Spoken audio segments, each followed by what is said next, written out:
Mangiano sa dittadura, no Green Pass, no Green Pass, no Green Pass, pass, pass, questo mangiano sa dittadura, ad imposto su Green Pass.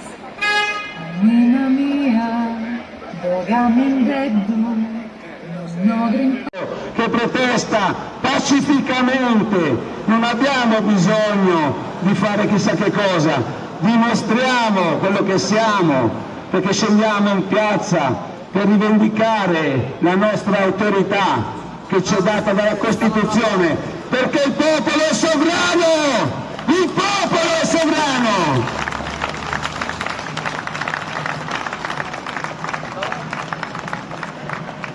E dunque queste forze oscure terrene dell'alta finanza sono le forze superiori terrene di cui stavamo parlando poc'anzi, a cui si riferiva Paolo nel primo secolo. A traballare.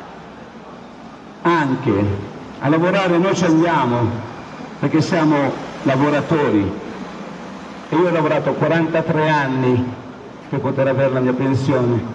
Se c'è qualcuno qui che ha già lavorato così tanto tempo me lo dica, condividiamo la stessa sorte. Le forze oscure terrene dell'alta finanza sono le forze superiori terrene, queste sono le forze con cui abbiamo una battaglia di cui diceva prima l'Apostolo, sono queste le forze oscure che spingono al transumanesimo, che tramite il sacro siero eugenico, perché quel vaccino non è un vaccino normale e lo sappiamo tutti quanti, loro per primi lo sanno, è una